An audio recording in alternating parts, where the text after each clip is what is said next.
Hello, friends. Mark Holmes here with my buddy Cowboy Joe Boo, and as always, thank you guys for watching, commenting, and subscribing to the Joe Boo Sports Report. Because without you guys, this just simply would not work. I mean, it just wouldn't work. So be sure tonight to tune in at 9 o'clock Eastern for our live stream. We're going to take a few calls, as well as we're going to be doing our drawing for the Bill Bates autographed Joe Boo t-shirt. And thank everybody for the donations and stuff that are going towards helping the channel grow. We've got all kinds of stuff that's planned, as well as making the experience even better as we upgrade the set. In fact, yesterday with my buddy Clarence, who's in the doghouse because he was watching my live stream at church, as well as Cowboys Nation, as well as my boy Irvin, and my son Michael, we are planning something really, really big. I wish I could share it with you guys, but it's still a little bit early in the planning stages. I was even talking to my buddy Efron in Dallas. So we're working on something that is going to be great for all of us, and I just can't wait. But if you still want to get in on the drawing, we're doing these drawings weekly. We did a Charles Haley autographed Jobu t-shirt before. We had a Jay Novacek helmet before that. So it'll be a weekly thing that we're doing here to support the channel. Now, me, if you're new here, I am like you guys. I'm a fan. I didn't go to ESPN's College of Sports Procrastination. I didn't go to NFL Network. I wasn't a pro football player. I played high school, I played college football, and I've watched a lot of football. What I like to try and do is, one, I'm a student of the game. I love the history of football. I look at things that have happened to the past and relate it to things that are going on now. I look at the numbers and look and see has this happened before? If there's something you can look back and equate it to. And doesn't mean I'm right, doesn't mean I'm wrong, just, it's like anybody else.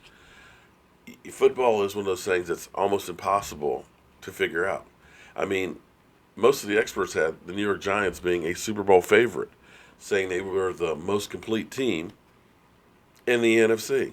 Yeah, how'd that work out? How many people would have bet on the Rams making the playoffs? Or the fact that Calais Campbell going to Jacksonville would get them into the playoffs? You don't. It's just near impossible to get stuff right. But sometimes I feel vindicated because of things that come around after I've kind of said some things. And if you take a couple of the videos that I put together, one, I said that Will McClay is the most important piece for the Dallas Cowboys to bring back. Because he is then the guy who has stabilized finding talent on this team. He's found talent where other people haven't. And seeing today, there's actually a report on homegrown talent. That means players that you either drafted or signed as unrestricted free agents. The Cowboys are fifth in that category. And see, the thing about that is if you can find people in the draft or guys that weren't drafted and make them productive players on your team, that means you don't have to go out into free agency and spend a whole lot of money on guys to fill your rosters. Because in the end, you can't build a team via free agency. See the Washington Redskins. The Washington Redskins for years have been trying to build their team with free agents, and it has yet to ever work. But the only place that you can ever see that free agents won a Super Bowl would be Denver bringing DeMarcus Ware and Peyton Manning to Denver. Other than that, not so much. But with the Cowboys doing so well in in homegrown talent, they've chose to ignore free agency, at least for the last 5 years or so, since the Brandon Carr situation. They've basically been bottom basement shopping. And unfortunately, when you look at the Cowboys, and this is another thing I said, you can't argue with their frontline guys. You have some of the best players at their position. Zeke Elliott, Tyron Smith, Sean Lee, Zach Martin, Travis Frederick, You have great talent at the top end, the first 7 to 10 guys. The problem is those guys from 10 to 53. When you have so much talent up at the top, it's hard to be able to have enough money to pay the guys that are down in. And so you look at a team like New England, who doesn't have a lot of superstars other than Tom Brady. What they have is a lot of great people in there. So they're not married to, if I lose one guy, there's a big drop off. And that's where the Cowboys need to change the philosophy a little bit.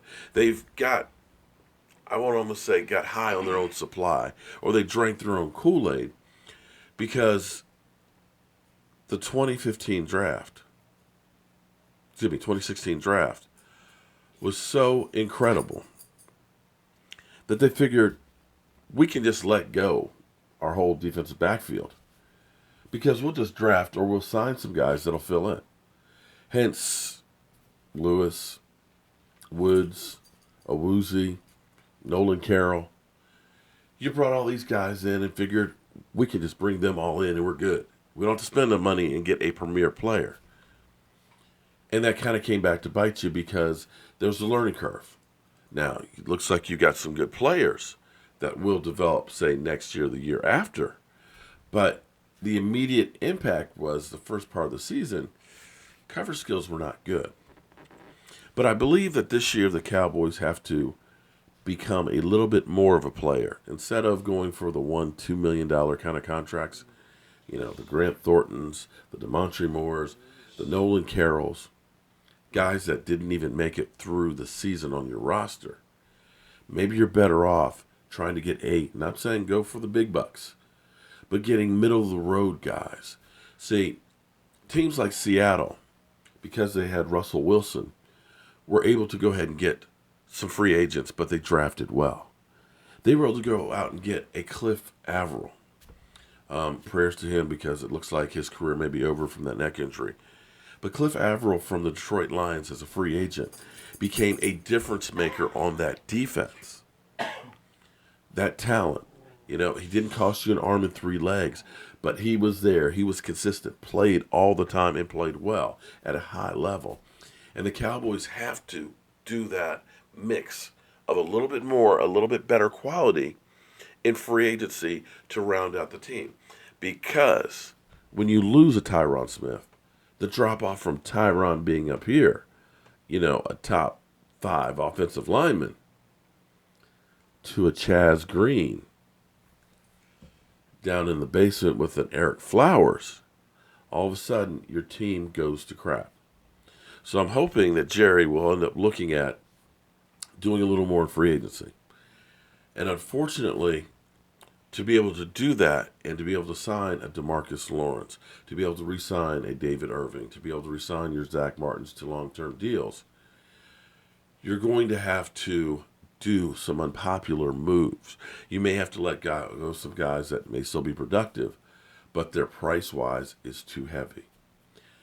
And when you look at, and I'm not hating on Dez Bryant, and unfortunately anytime I say something about a player going, everybody figures you're just hating on the guy. It's not hating. You have to look at football not with your heart, but with your head, and realize that it is a business. And you only have so much money to go around. And if we do not get depth on this team, we are destined to keep repeating the same thing as the season goes on.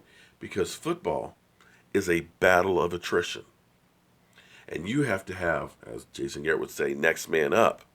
Well, if your cupboard's bare, ain't no man to step up. So we have to be able to take a contract like Dez Bryant after a June 1st cut, where you got $12.5 million, and see, am I better off paying Dez right here, or am I better off getting 3 or 4 guys that help fill in some of that depth? Dez Bryant, maybe draft a rookie wide receiver, maybe 3 or 4 quality players. Dez Bryant, 3 or 4 quality players. And that's the game you have to play if you want to win. It's hard because you have players that you love that have been productive, but sometimes you have to let them go in order to get better. If it weren't for DeMarco Murray going, we wouldn't have Zeke Elliott. If it wasn't for DeMarcus Ware going, we probably wouldn't have some of the talent that we have now, because you can't pay half of your salary cap to 6 or 7 guys. So anyway, guys, I've got some things I got to go run out and do, take care of, and all that. We got an ice storm coming here in Northern Virginia, so there's that. But as always, I want to thank you guys for watching, commenting, and subscribing to the JB Sports Report. And I look forward to seeing you guys tonight. And it's going to be hard to part with Bill Bates. I'm Mark Holmes. This is Cowboy Joe Boo. And I hope you are having a great Monday, if that is possible.